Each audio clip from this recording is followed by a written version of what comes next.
कहिए कैसे हैं आप। आमतौर पर पेरेंट्स की सबसे बड़ी ये चिंता होती है कि जो बच्चा छोटा है वो जिद्दी है, कहना नहीं मानता, और बहुत ज्यादा, और खासकर मम्मियों को ये बहुत ज्यादा प्रॉब्लम रहती है।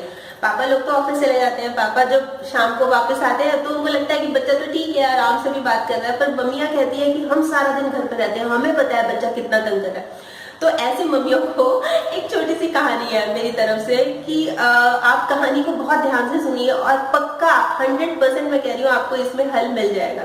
तो कहानी कुछ ऐसे है कि एक लेडी होती है, जैसे वो भी मम्मी होती है और वो भी बहुत परेशान होती है अपने बच्चे को लेके कि बच्चा बहुत जिद्दी है, कहना नहीं मानता। तो उनके गांव में एक साधु महात्मा आते हैं, तो भागती है उनके पास, कहती है, मतलब उनके पास जाती है, उनको बोलती है कि आप ना मुझे कोई उपाय बताओ, मेरा बच्चा बहुत जिद्दी है, बहुत शरारती है, मैं उसको सारा दिन समझाती हूँ, वो समझता नहीं है, और आप मुझे कोई उपाय बताओ। तो वो जो साधु महात्मा होते हैं वो बोलते हैं उपाय तो है एक, अगर आप कर सको तो बोलती है कि आप बताओ ना, मैं सारे उपाय करके देखूंगी, आप बताइए तो सही।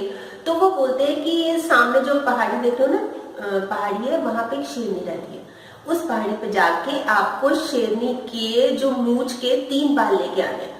तो वो एकदम से सोचने लगती है, कहती है कि ये पहाड़ी, क्योंकि वो जो पहाड़ी थी ना वो खड़ी पहाड़ी थी, मतलब होता है ना एकदम से ऐसे स्ट्रेट पहाड़ी, और उस पर चलना तो बहुत ही मुश्किल था, और अगर कोई चलने की कोशिश करा गिर जाए तो वो खत्म, वो समझ लीजिए मर गया। और शेरनी तो ऊपर जाके शेरनी, आप सोच लीजिए कि ऊपर जाके शेरनी मिलेगी और वो पहाड़ी इतनी मुश्किल। फिर भी वो कहती है कोई बात नहीं, मैं वहां जाऊंगी और पहले तो पहाड़ी पे जाऊंगी और उसके बाद शेरनी के मूंछ के 3 बाल लेके आऊंगी और बहुत जल्दी आऊंगी। वो चली जाती है। तो पहले तो 3-4 बार तो वो गिरते गिरते बचती है, मतलब इतनी मुश्किल, एकदम खड़ी होती है, बीच में बारिश मुश्किल हो जाती है और फिसलनी हो जाती है, तो मतलब बहुत मुश्किल से वो वहां तक पहुंचती है। खैर वो पहुंच जाती है वहां तक, और वहां पहुंच के वो देखती है शेरनी, उसकी गिग्गी बन जाती है, अरे बाप रे। और वो ऐसे देख रही होती है शेरनी उसको, तो अल्टीमेटली वो पहले तो उसको 2 दिन 3 दिन कुछ भी नहीं कहती, उसको खाली ऑब्जर्व करती है शेरनी को।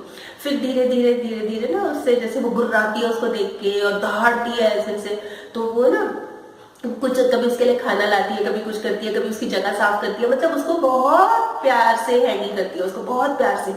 और फिर जब उसको थोड़ा सा विश्वास हो जाता है, उस शेरनी को विश्वास हो जाता है कि ये तो ठीक लेडी है, ये मेरे को हार्म नहीं करेगी या मैं इसको खाऊंगी नहीं, तो वो उसको अपने पास आने की इजाजत दे देती है, मतलब कभी उसके बाल झड़ा रही है, कभी कुछ कर रही है, मतलब अल्टीमेटली वो एक तरह से दोस्त टाइप से हो जाते हैं। और एक दिन जब वो सो रही होती है, इस बात को हफ्ता 10 दिन हो जाते हैं, जब वो सो रही होती है तो उसकी मूंछ का बाल प्लग करके एकदम से तोड़ के और भागती है वो पीछे नहीं देखती कि अब पता है कि अगर देखा तो वो खा जाएगी। तो वो सीधा पहुंचती है, मतलब पहाड़ी से उतरती हुई सीधा बाबा के पास कि बाबा जी ये 3 बाल मैं ले आई। तो बाबा कहते तुम बाल ले आई? तो बोले हाँ ये उसकी मूंछ के 3 बाल है। तो बाबा कहते अब बताओ अब मुझे बताओ कि क्या टेक्निक है कि बच्चा कैसे सुधरेगा। तो बाबा कहते कि अरे क्या कर दिया तुमने, तुमने तो असंभव काम कर दिया। असंभव काम क्या था? उस पहाड़ी पे चढ़ना। असंभव काम क्या था? शेरनी की, एक तो शेरनी के पास जाना और उसकी मूंछ के 3 बाल लाना, ये काम तुमने कर दिया। और तुम अपने घर में अपने छोटे से बच्चे को नहीं संभाल पा रही। कितना छोटा है वो, कितना छोटा बच्चा, तुम्हारा बच्चा है और तुम उसको नहीं संभाल पा रही, तुम उसकी जिद नहीं झेल पा रही, उसको हैंडल नहीं कर पा रही प्यार से। तो वो लेडी सोचने लगती है अरे जब मैं इतनी मुश्किल पहाड़ी पर चढ़ सकती हूँ, एक शेरनी को काबू कर सकती हूँ, तो बच्चे को क्यों नहीं समझा सकती मैं? शेरनी को भी तो कितना मेहनत से उसने टेक्निक लगा लगा के उसको अपना बनाया, प्यार से समझाया, तो बच्चा तो बच्चे ही है तो मुझे लगता है आप सबको भी समझ आ गया होगा, आप सब मम्मियों को भी समझ आ रहा हो, प्यार से हैंडल करना है बच्चे का। जो अगर चिल्ला रहा है तो आप मत चिल्लाइए, वो गुस्सा कर रहा है तो आप गुस्सा मत कीजिए, बहुत प्यार से।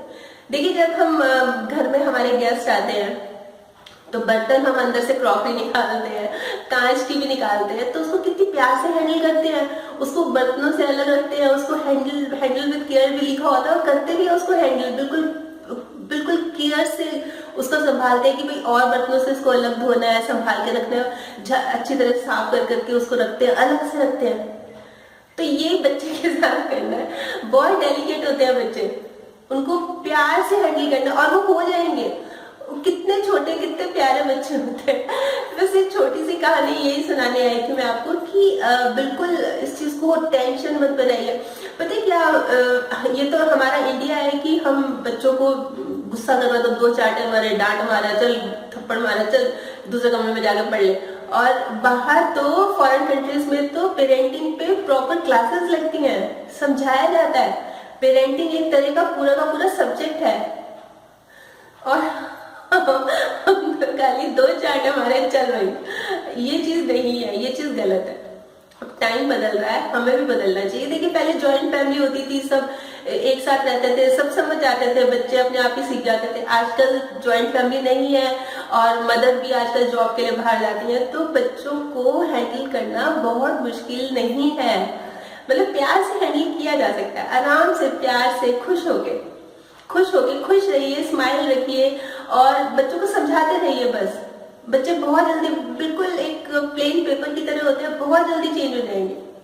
तो आज तो मैं बस इतना ही कहने आई हूँ कि इस चीज को टेंशन मत बनाइए, प्यार से बच्चों को हैंडल कीजिए, हैंडल विद केयर। तो बस, और आप बताइएगा अपने एक्सपीरियंस कैसा रहा। देखिए ये चीजें मैंने कहीं पढ़ी, फिर इसलिए मैं आपसे शेयर कर रही हूँ और अपने एक्सपीरियंस से भी कर रही हूँ। ऐसी बात नहीं है, गुस्सा आता तो मारा जाता है, पर नहीं मारना नहीं है, बिल्कुल प्यार से उसको हैंडल करना।